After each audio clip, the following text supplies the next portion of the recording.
Well, thank you so much for being here. I really appreciate it. And um, I want to say I enjoyed reading your book, but that wouldn't be the right terminology. That wouldn't be the word I would use. Um, I felt that it was incredibly enlightening, and I'm very grateful that you wrote it. How long ago did you write that book?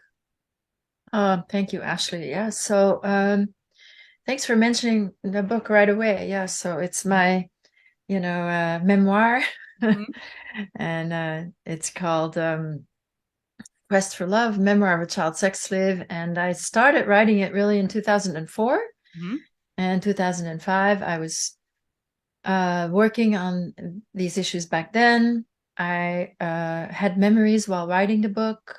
They just sort of flew out of my fingers, I could say. And 2 years ago, I was working on another book, which is about the healing modality I developed over the years. And I realized suddenly that I need to actually first put my story out, and Mhm. that afterwards I need to put out the book, which focuses really on what is a solution, that I have in terms of bringing healing on a global and a personal level. So first, my story, though, that's the first thing that needs to be revealed, is that this darkness, this stain on humanity. And it is quite a stain on humanity. I think when I first started looking into your story, and even before I read the book, but as I read the book, um, I think I had a similar reaction to the information that I'm assuming a lot of people have, which is that it's hard to wrap your mind around the idea that this is happening, not because we don't believe in the person, but because we can't imagine ourselves or someone we know doing it. Like our brain doesn't stretch to that place. Thank God. Thank God it doesn't. Thank God. Right. Yeah. And so in some ways that is the mark of a positive, healthy experience on the planet. And in other ways, it's hard to imagine a group of wealthy, men and some women who like to have sex with prepubescent children and torture and murder them. It seems it seems like something you read in a movie, but of course movies come from somewhere. How Mm. often do you deal with people's struggle to even enter the conversation? Oh, all the time. Obviously, I've been public for 10 years, so I certainly have had my share. And this was really why I waited so long, because I'm 60 now, so I was 49 when I'm in public. So the reason it took me so long was that I knew that I had to be ready for the attacks more than anything, that Right. I had to be strong enough, because I understand that very well. And I also understand, and it's interesting, it's yes, you don't have the experience, so it's really hard to believe that people can do that. Mm-hmm. That's true. And yes, thank God.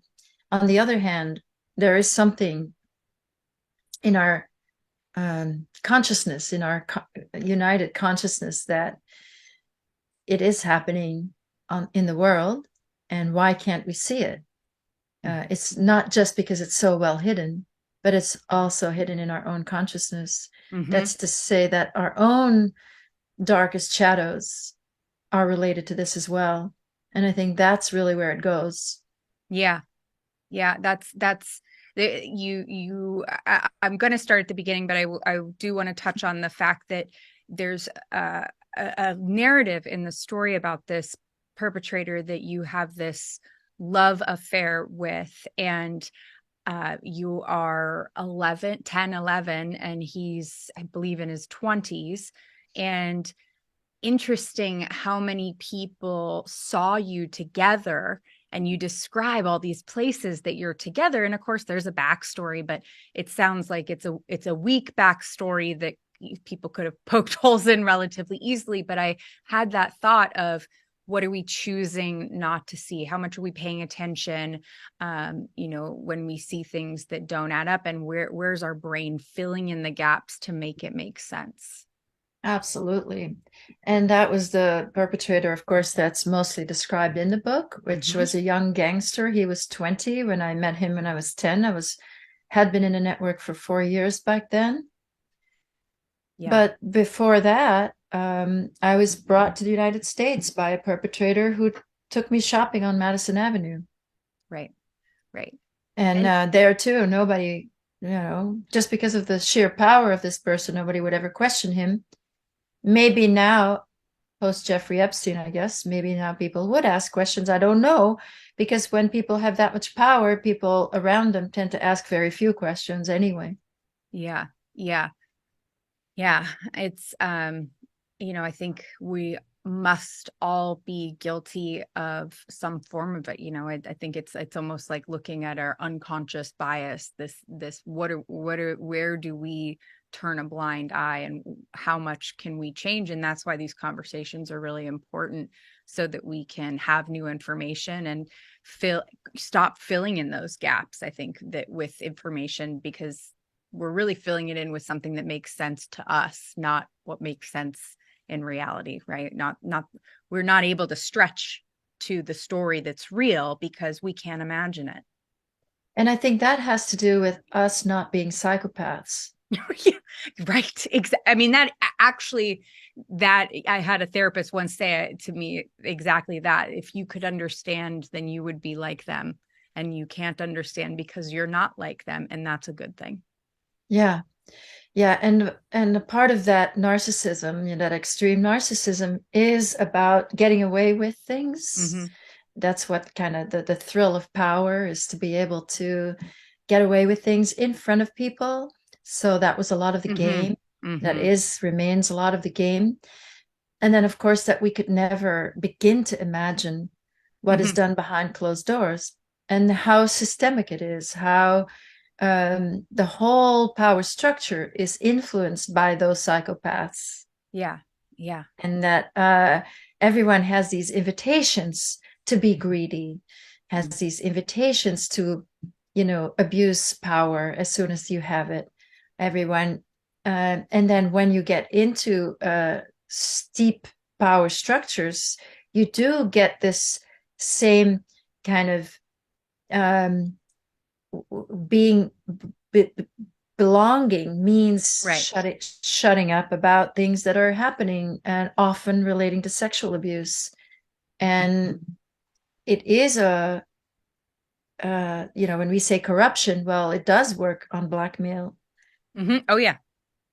Oh And you yeah. don't get in unless you are already so depraved. That's to say that you keep making these choices as you climb in the power structure, in certain power structures, especially the toxic ones. But sort of the nature of the structure invites this power abuse. The closer you get, the more compromised you have to be. And that Mm-hmm. means every time making a choice against integrity, against personal integrity, and for power, for belonging. And what I try to show is that all of that behavior is actually trauma based, but Right. we have a hard time just cognizing the, the depth of depravity of Yeah. what it means to be a psychopath when nothing means anything anymore. And that means it's just invitations to perpetrate from the position of power in every possible way, repeating your own trauma story from the place of power, which gives you a temporary sense of freedom, Mm-hmm. just like any addiction. Mm-hmm. You just get the relief for a moment and you feel free because you don't have to carry that burden that was placed on you when you were traumatized. And you repeat that from the position of the perpetrator indefinitely, and in greater it's symbolic, when let's say maybe a child is being killed. For the person who kills that child or the people that are there, there's a symbolic death that occurs in terms of how they died inside. Mm. and now they are actually killing a real child, and it means nothing to them because they have lost all connection to the heart, and they have uh, no awareness of an innate sense of right and wrong. So it's like nothing means anything for these people, and we don't know what that actually means, and the trauma that their trauma that's behind that, which they have no access to, and how they then keep repeating their trauma over and over again from the position of power in order to run from their trauma.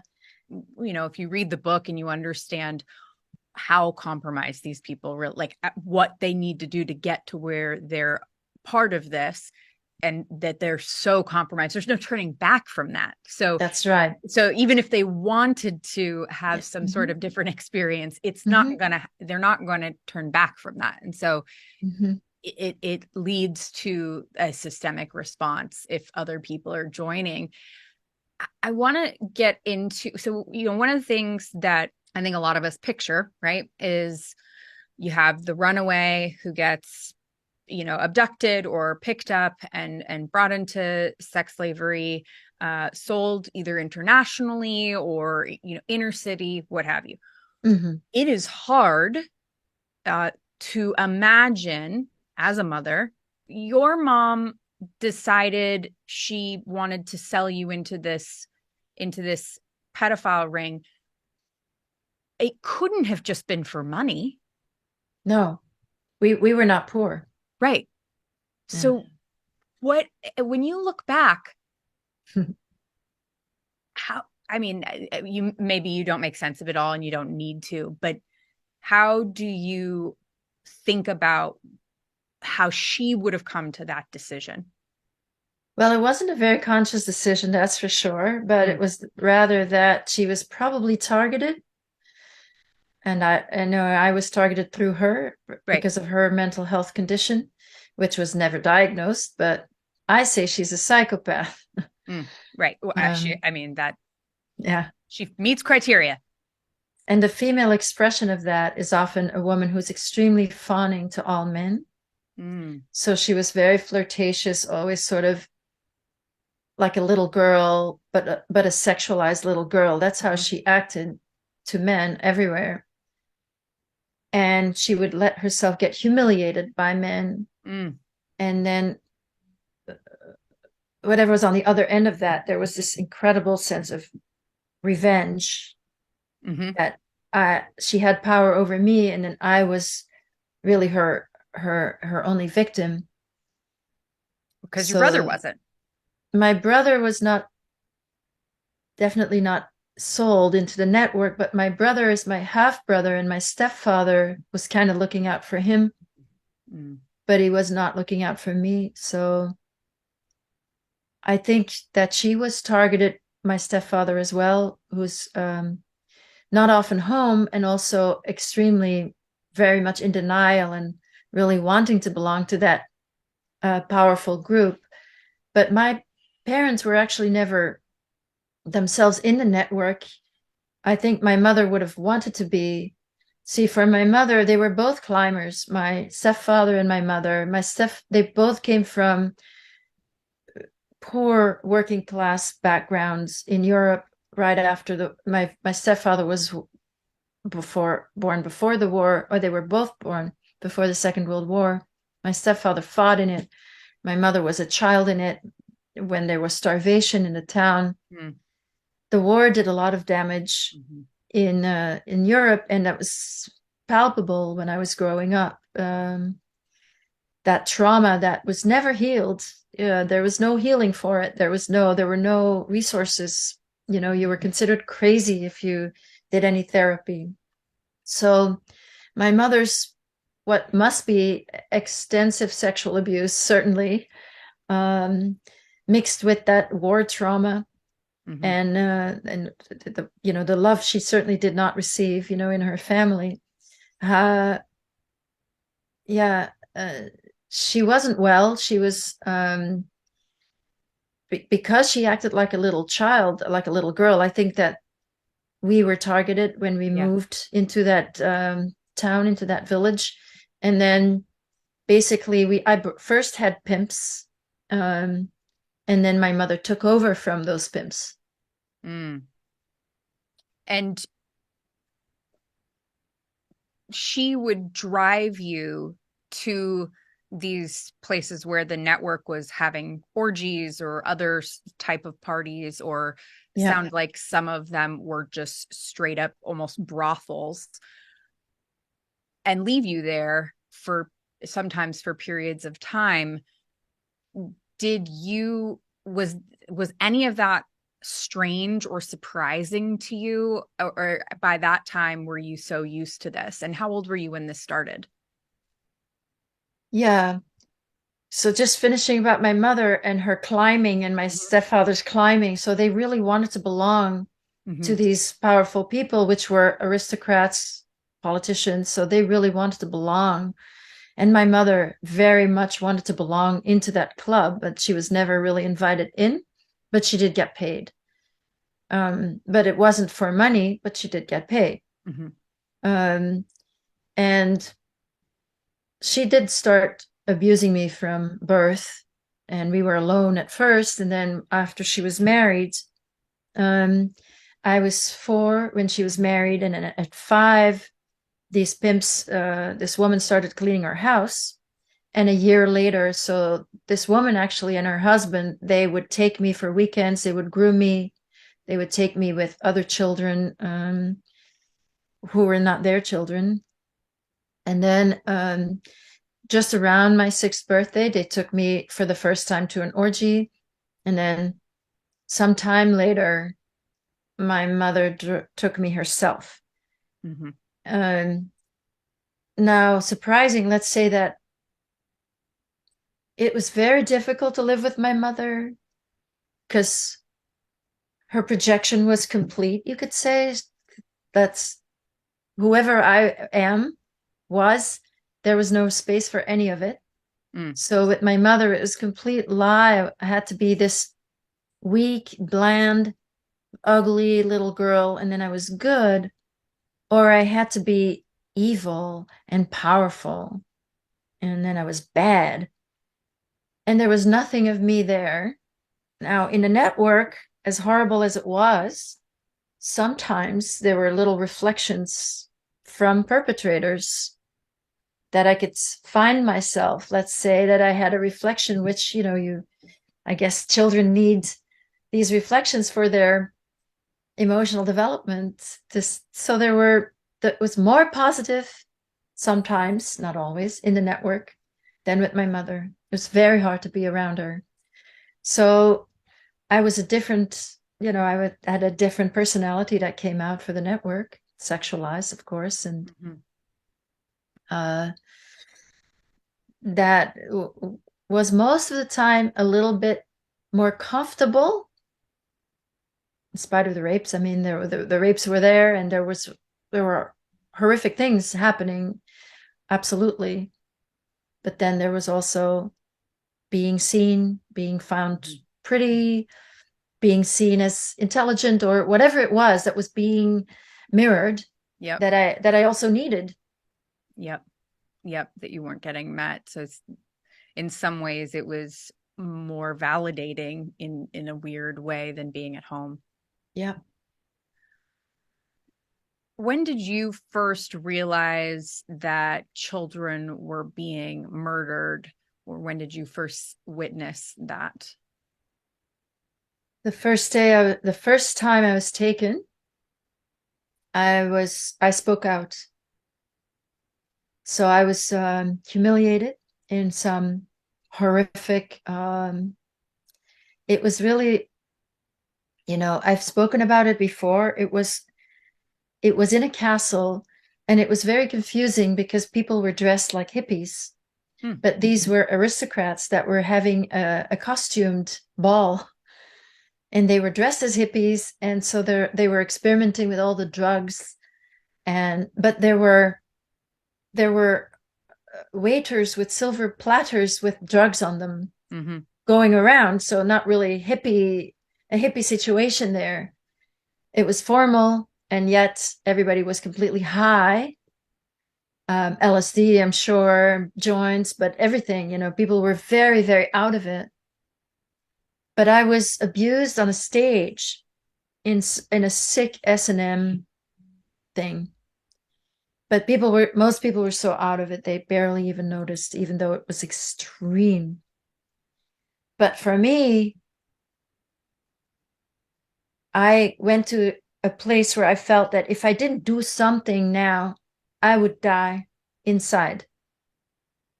And so I was with that no, with that inside no, an inner strength came that I didn't feel mine. It didn't feel like it was me, but I was just straightened up. I was righted by it. And I spoke out to everyone saying that they can't do this to me and I'm going to make sure they all go to jail. And yeah, people didn't really even barely hear me or they were too out of it. But I needed to do that. But then afterwards, I was taken from there, and I don't know where, if it was downstairs from that in that same castle or if I was taken someplace else. I don't remember that. But the handler there, that was someone who was sort of in charge of the children and organizing, and who was himself a pedophile. He um, he was the point of contact for the pimps that had taken me there. He took me separately to a basement, and he led me inside and then showed me a body. And this was a young woman, but it was very clear. It was so he was acting very nonchalant, like, we don't want anything to happen to you. Right. Um, and it was just about because I said I was going to tell on them. And so we didn't want me to tell on them. So I had to keep the secret. So right away, I was confronted with their practices, let's say. And you were 6? Yes.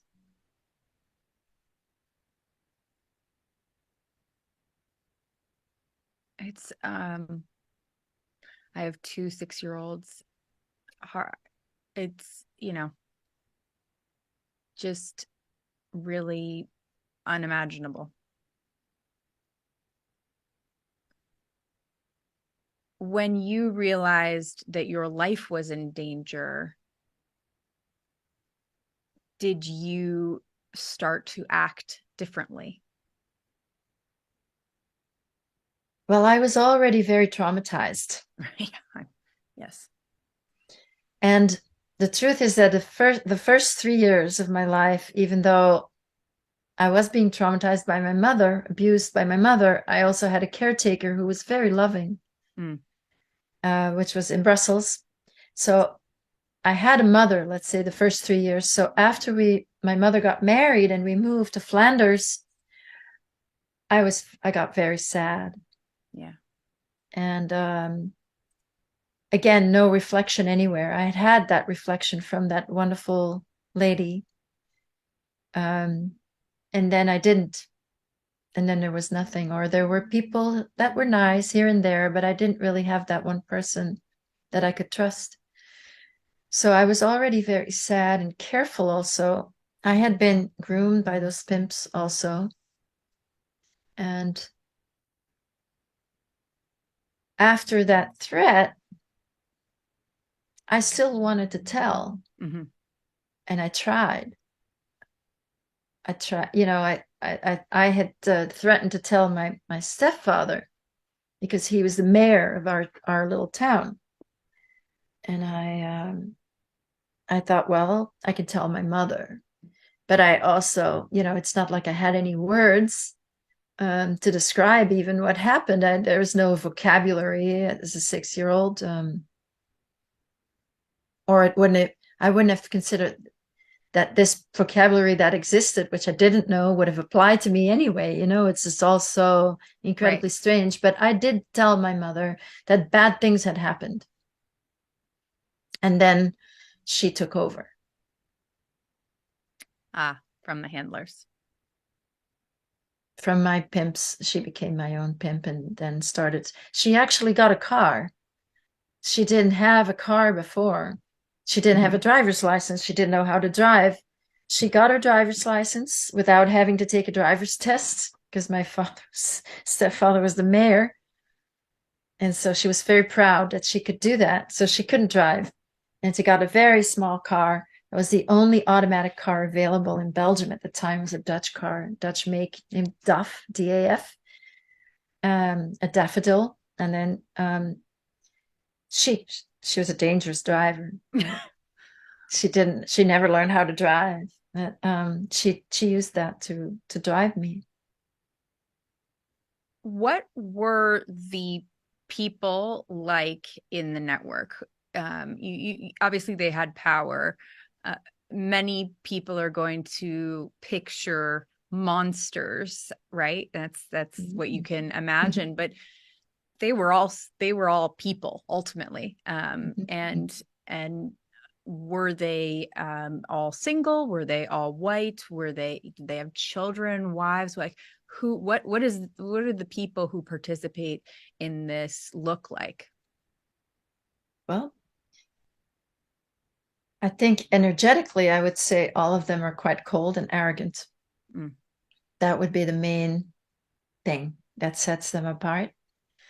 No heart, um, no genuine reactions, very intelligent. So the network was a mix of depraved aristocracy, which I felt that they've been doing this for thousands of years, Mm. and this was what they do. And this is also indoctrinated into the families so that the children, they expose their own children to these Hmm. to sexual abuse. Sexual abuse and incest is normalized in those circles. And then there were people in certain positions of power. So there would be, an attorney, the attorney general, and another minister, and judges, and um, clergy, the cardinal, and um, man, I didn't know any of this. I just recognized them later. Right. I didn't know any of these people. I didn't know that they were powerful. I just had all the feelings and the fear and the fear that comes with being or seeing the dark side of power, seeing what they do to um, maintain that position. Let's say that was the fear I had. It's not awe, but it's something like that. But it's completely rooted in fear. Um, so they're not normal. They're popular. They have a big front. They have a they were all white, Mhm. and they have very good like their image is spotless. So, but it is an image. Whether they are, so I'm talking now about the Belgian network, but then there was the international network that I was also in for a short while, for a year. I was in the network from 69 to 74 in Belgium. And then from 72 to 73, I was taken into this in an international network. Were all of the people involved in this interested in the torture and killing aspect? I think everybody on the planet's pretty familiar with pedophiles, people who are attracted to prepubescent children. The pedophile ring the network that you were a part of, had a key addition to it, which was this torture and murder aspect of it, which was another unique piece of it, I think. Yeah. Was that a requirement? Well, let me first address something that you said, because the pedophiles are, to me, anyone who engages in any activity, sexual activity involving children. That's to say minors. not specific to prepubescent children. I don't want to separate the two out because that seems to me a ploy to make it easier to not Right. think of those people that are attracted to 12-year-olds and 13-year-olds and 14-year-olds. Right. Those men are also pedophiles, except that these people never thought of themselves as pedophiles, Ah. but they all were, because they didn't only have Mm. sex with children or rape children. They also had sex. They were just very addicted in general. But the power addiction, again, there's a triage that happens all the time. So within that, when I was talking about it being systemic, so it's like a club, and most of what the secret societies are is just really benefiting the communities, except that they are sworn to secrecy in really crazy ways.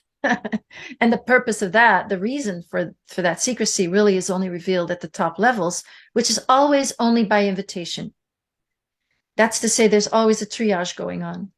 And it's only people that are the right profile that will be invited into the top levels that are corruptible. Mm. So someone who has already been sexually abused and has a ton to prove, they're corruptible, they will be tested in certain ways. And then they will be titrated more and more deeply into Mm-hmm. what is then first pedophilia. And then it goes maybe to sacrifice, maybe an animal.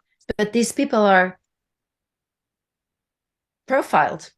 And it's those who have the least qualms, who are the most psychopaths, who have these tendencies already, that will very quickly um, join and then reap the benefits, because of course they do control a lot, Right. and the rewards are real in the world.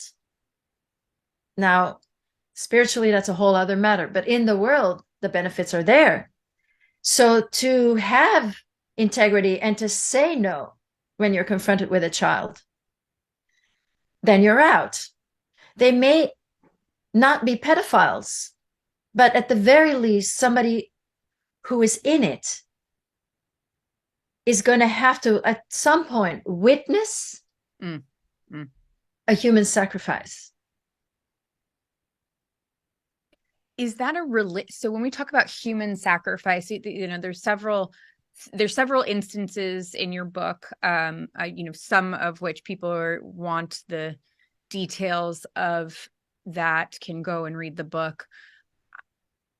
I will touch on them peripherally, which is, where children were killed, whether that was shot or had to be eliminated. um it seemed to me like that was a almost like a protocol, uh that either this person was no longer of use, or maybe they were concerned about the information getting out to the public, or whatever it was, that you couldn't have this many. It Was there a religious aspect to it? Because that part I didn't either hear or understand, of like, when you say sacrifice, it's for someone else, right? Yes. What was that about? So in Belgium, in the Belgian network, at the time that I was used in it, from 69 to 74, they were not religious Satanists, no. Okay. But you had people that were completely sadistic Right. Yes, that's that would kill children. And so they were given children to kill. right. That they paid for them. I don't know. I don't know if they paid or not. I don't know, their internal. I mean, I could usually tell who was more powerful than the next, but I try to stay away from those people as much as I could. I wasn't always successful, which is why I was exposed to some things. But when I was in the international, at 9 years old, I was um, given, gifted really Mm, to this powerful international networker who had a global profile. And suddenly, that person decided that I was going to be his. mm, And that involved a whole other level of indoctrination. mm-hmm, mm-hmm. And it also included that this person was like what I call like sincere Satanist. That's to say, sacrificing for Satan to the dark forces to have the power, to have the power. It's a clear cut deal in a way, except not as clear cut, not that clear cut in that. But yes, they sold their soul. I mean, it was that. And it was religious because they had these kinds of festivities, let's say, which was horrific, but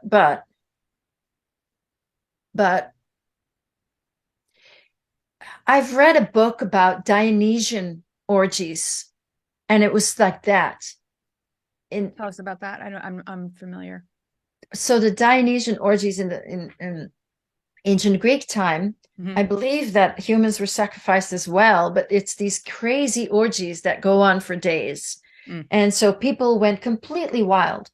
And for, again, those very messed up, traumatized beings that are in the network, they can just unload all their burdens in that during that time. But in the atmosphere, even though horrific things happen, there is a sense of togetherness.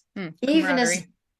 not come, it's more than that. It feels it's the replacement of spiritual feeling Mm, of togetherness, and it does come with a whole set of beliefs okay. that they adhere to. And of course, for all intents and purposes, they're saying, well, it's working because they do have the power. Right. Right. I mean, that technically is, technically, I guess that means it is working for them. Well, How, it is working for them on that material level, as I say, and right. then they have this religious experience, I believe, in these horrendous moments, in these moments that from, if we were to view that, we would say, this is absolutely barbaric. But yet, that image of the Nazi who can kill someone horrendously and then listen to classical music. It's like that, their senses are in one way very refined and their intelligence is extremely sharp, but their own lack of access to their own heart turns them into monsters in that even that they need that high, Right. but it's all highs and it's all the experiences. I think ultimately it's the freedom from the burden that is placed on them during the trauma, which but because of their power and because of their privilege and their entitlement, it gets put out so much more. It gets put out on their direct victims that is grossly physical rather than symbolic, so that they can keep running from their own pain. That's how I always saw it from a sort of psychological perspective.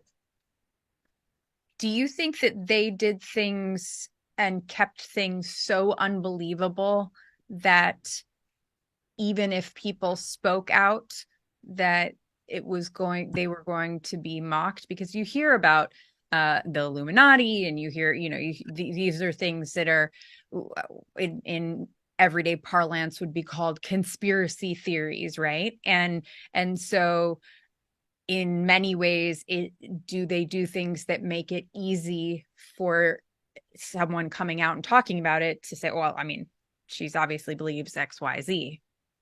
Yeah. So that's of course a very common tactic, is that anyone who's a whistleblower is going to be considered crazy. A lot of survivors also end up in psychiatry Mm-hmm. which is not an accident. And then, of course, then they're completely labeled, mentally unwell and so forth. While in fact they're having memories and they're being pushed, into psychoses. Um, I am called.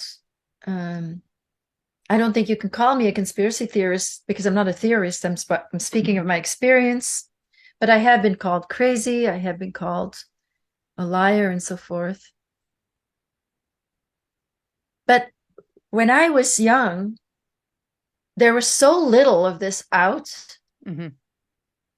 I wasn't even programmed to not to speak out publicly because I don't think like, Yeah. not in a million years would they have ventured to believe that I might ever do that. Right. It was all about speaking to anybody at all.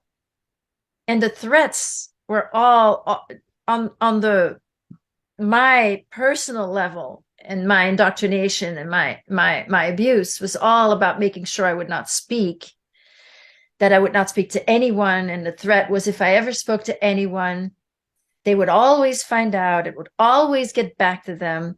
They would punish not just me, but only also the person that I would tell. So they always made it this very close circle. There is no way out. You will always remain helpless. There is nothing for you to do. You can never speak about it. What was the healing process like? Where did it start? What was the first movement towards healing for you? Obviously, after not being abused would probably be step one. But beyond that, what was the first movement towards healing? Yeah, so I do describe in the book, my rescue at age 11 with those very precise instructions that were given to me then, Mm-hmm. which I followed. And those first saved my life. Um, being told never to become a prostitute, that saved me because at 16 years old, I was actually in the Red District in Antwerp, and I would have just become a prostitute there and then maybe died, soon after. I don't know. I think for the listeners who haven't read the book, to clarify, was you and this is so it's from so much of your life is this dichotomy as I've read it, which is your rescuer was also a perpetrator, and that those instructions, a rescue feels like a benevolent Yeah. action, right? And Right. so when you describe a rescue, I'm thinking of a liberation. I'm thinking of, right, like we come in, we pull you out of a hole or whatever. But Yeah. your rescue was not like that. It No. was it was still it was still self-serving in some ways, right? Your instructions from your perpetrator. So why don't you take us through the rescue, because I think this story is really interesting, and it's a great um it's a great analogy for all of things that happened in your life where people were both, Right. good and evil all at the same time. Right. Yeah, that was that gangster is definitely someone who killed a lot of people and talked about it, talked about liking Mm-hmm. that. I The first time I appealed to him a year earlier was when I went against him, and he was impressed by that. He liked that, in fact. And he had shared with me that he would put, when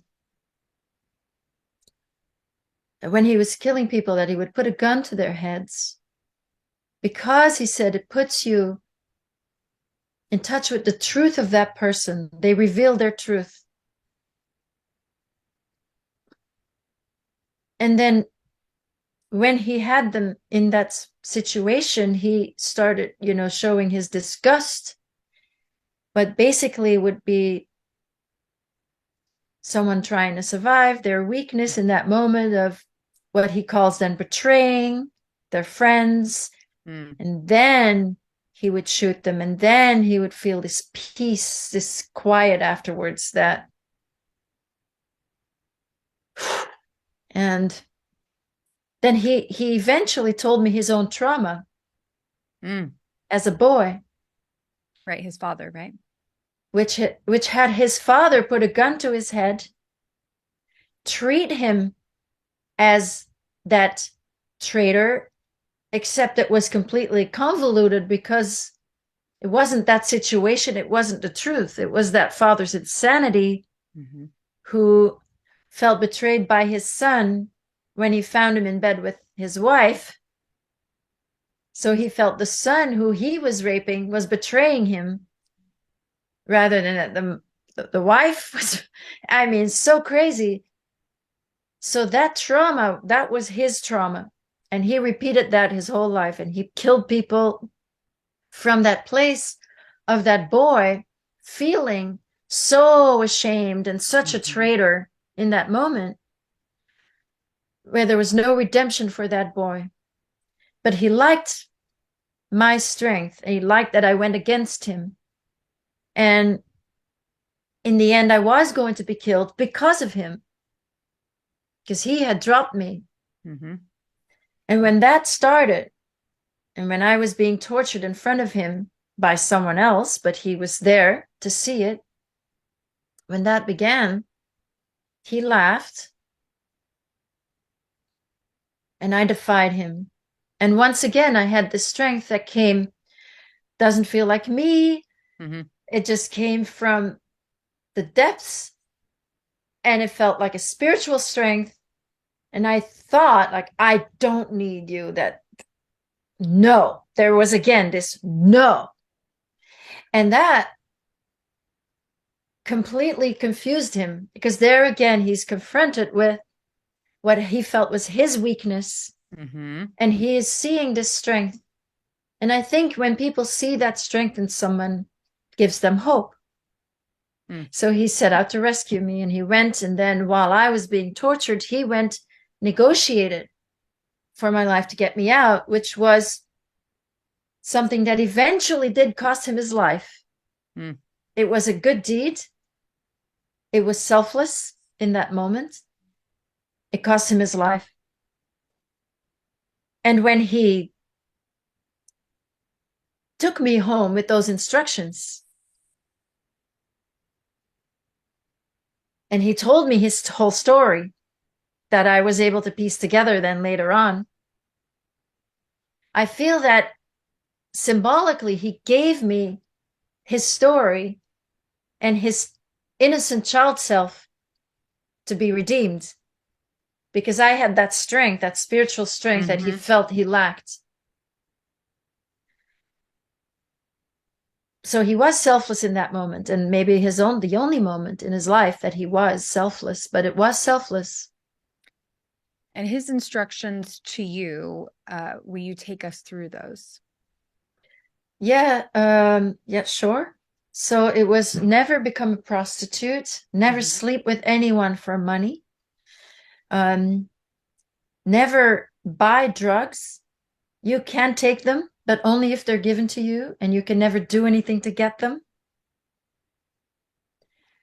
Don't become an alcoholic. You can have like one or two glasses of wine a night, never drink more than that. So it was very clear.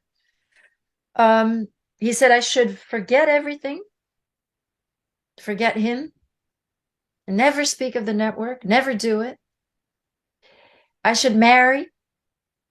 I should find someone my age, not an older man who made his own fortune, but someone my age from a wealthy family, preferably a family of New York bankers. Mm-hmm. And that's how I should marry. So I think that's about it. Those were really very deep.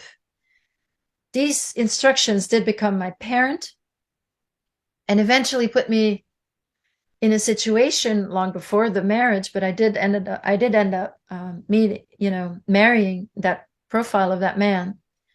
Um, That's why I could go to therapy. Mm-hmm. Mm. Why I had that privilege then to heal, Right. because it is a privilege to be able to spend. I mean, I needed all that time.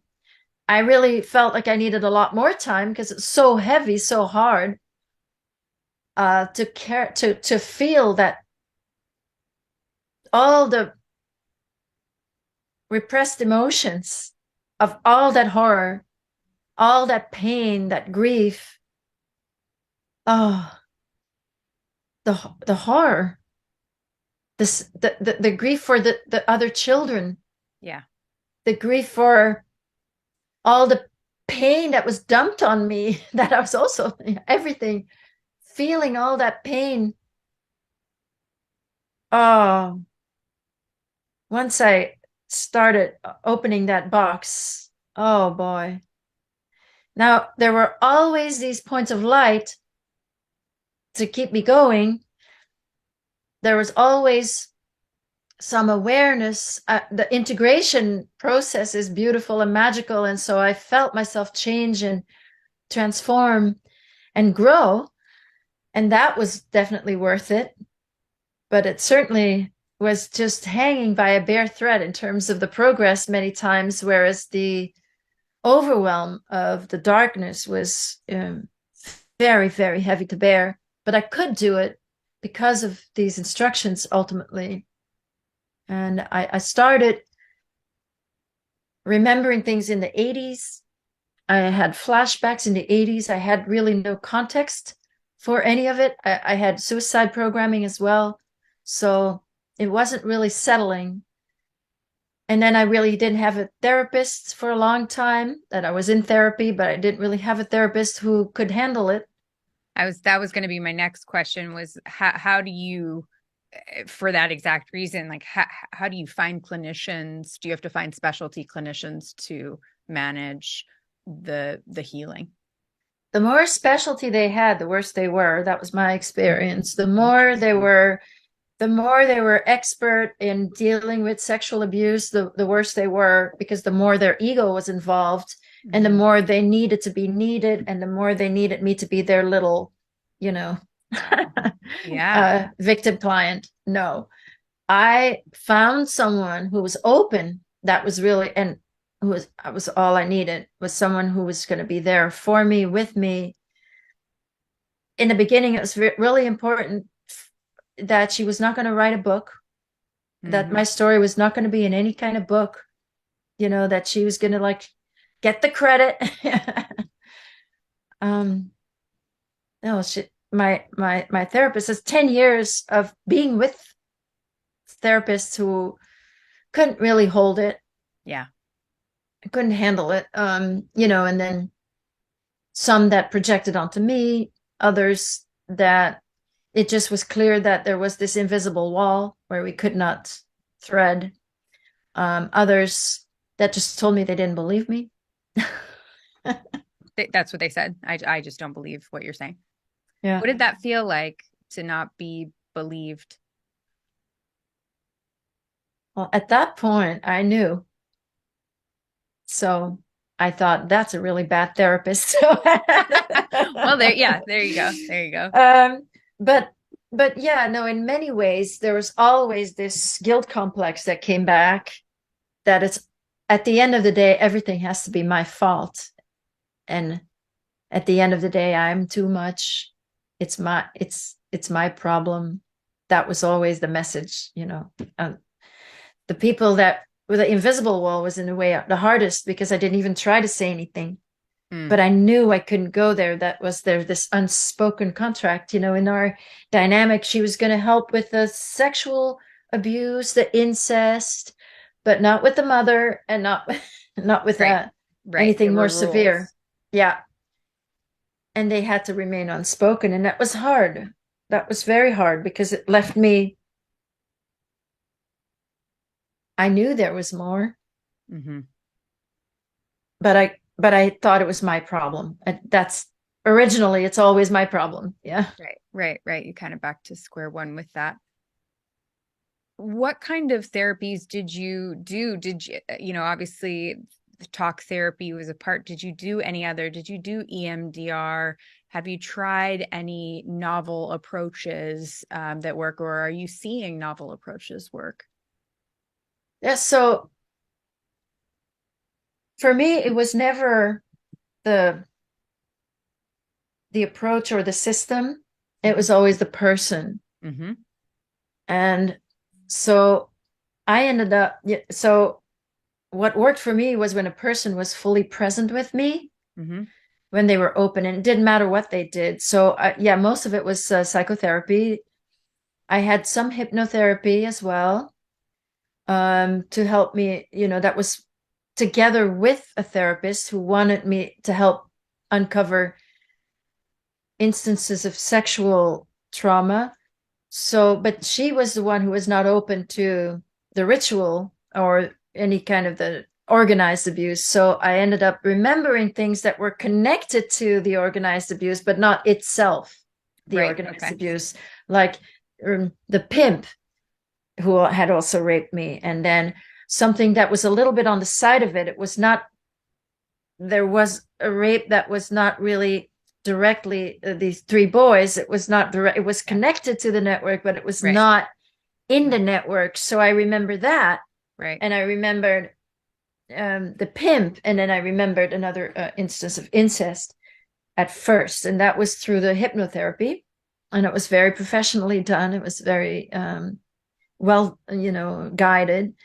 And, but it was always the person that helped me to feel not only safe, but also that there was room for anything. And that was rare. Mm. Right. You have to have someone who's done their own work. Yes, exactly.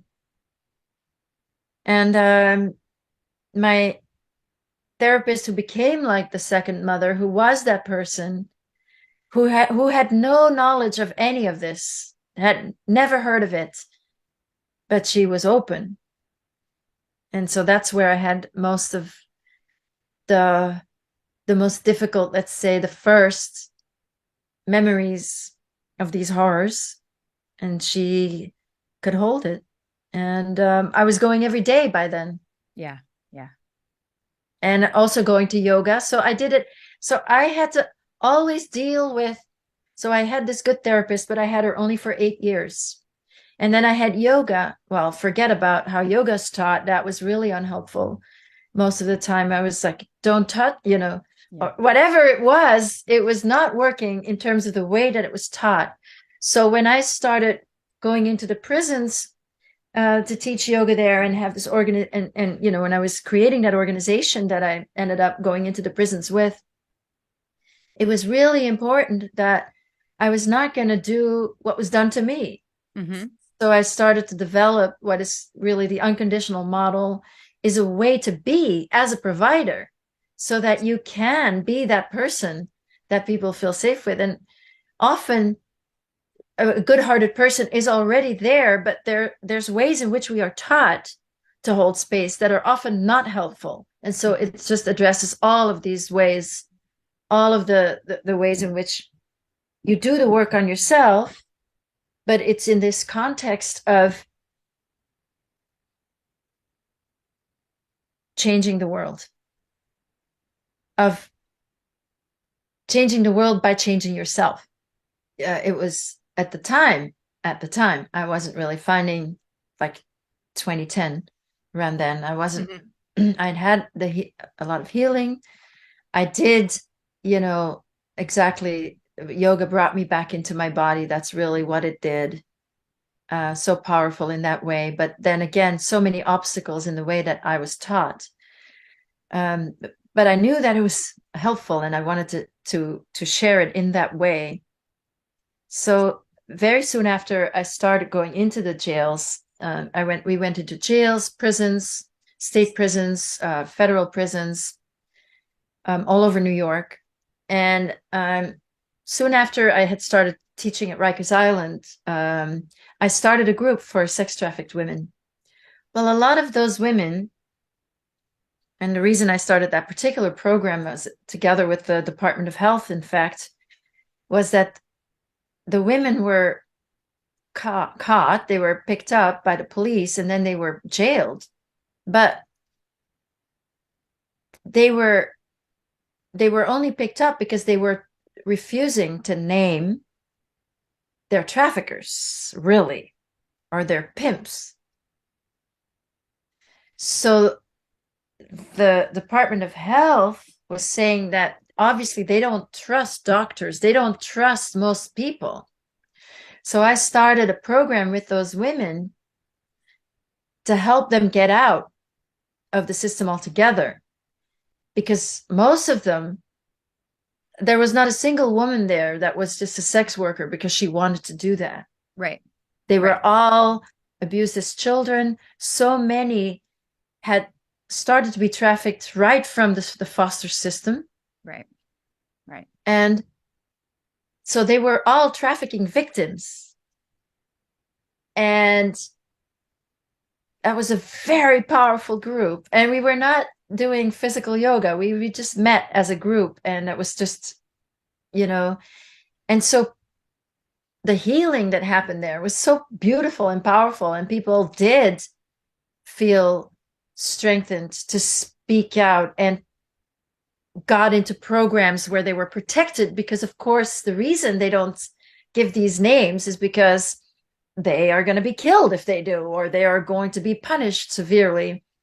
So they were taken, several of them went into safe programs where they did well. That's amazing. That's really Yeah. amazing. I'm sure that Yeah. felt really good. Felt great. And still, even though their experiences were often extreme, it still wasn't the same. It still wasn't satanic ritual Right. abuse. Right.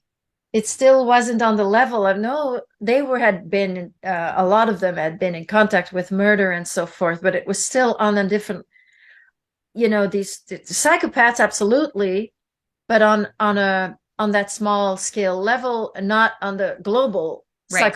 psychopath Right. level. So that was more, I always knew that I was going to be working more with those people. And I guess once I started to speak out, which was while I was also going into the prisons, I started to speak out publicly. And then that is how people started coming to me. And soon after, and I still have this group, a chat group really, for survivors of SRA, which is satanic ritual abuse. This is SRA, and mind control, which is MC.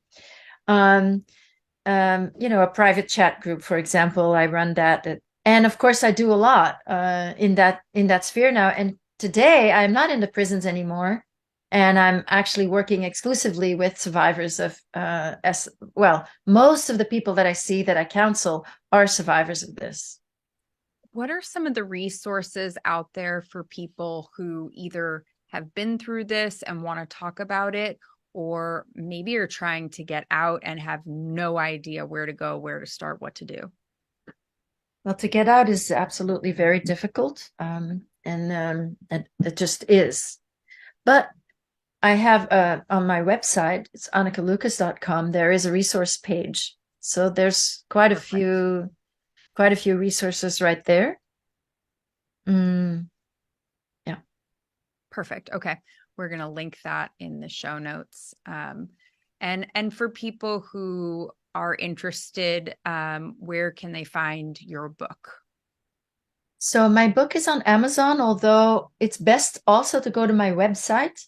Okay. And there is it's right on the homepage, but also a special book link for every country, because it's on Amazon, but supposedly you cannot find it when you look for it on Amazon in the all category. You have to go to the book category and then search it, because if you just go and do a general search on Amazon, it just doesn't show up, or only the Kindle version shows up, but not the book. Well, you're incredible. Your story is incredible. And I think that it brings us to this place where we get to look at what is and not what we want things to be necessarily, and then how we can contribute even when it feels too big for us to be a part of, because I think that's where a lot of us go, oh, I can't, like there's nothing I can do. I have to get my dry cleaning, I have to whatever. And I love that you're challenging people to say, okay, yeah, you do, but also if you open your eyes about this, maybe there'll be an opportunity for you to be of service to people. And that's what I'm hearing, is like there may be an opportunity for all of us to be of service. We just have to be open. Yes, to be open. I think ultimately that this is a spiritual war. Yeah. Like we're talking about Satanism, Mm-hmm. what's on the other side of that? So, in a way, the reason that I can feel some compassion for those psychopaths that are still operative is because they have no access to their own soul. They have no access to spirit at all. And it's like they've cut off a part of themselves. Mm-hmm. Or it's that they've been pushed outside of themselves, if that makes sense. Like there's the material self, the body, the physical body, and then everything is done to keep that body comfortable and to keep that as that person to have that power in the world, because what's lacking is spirit. And this is not religion, but spirit, that there are finer and subtler energies. I'm not talking, that when we turn to the within, when we go within, when we have the strength to go within, there is this natural connection to spirit that happens. I think you can't go within unless you have some connection to spirit. Right. Right. And so it is a battle, a spiritual battle in that sense, that through experience and knowing ourselves as more than the body, that we can find what it is that we can do. Absolutely. Absolutely. Well, I'm very, very grateful to you that you chose to speak out and were willing to come and talk to me about this. I really, really appreciate it. And I hope that your journey continues to be as powerful and rewarding as it has been to this point. Thank you very much. Thank you.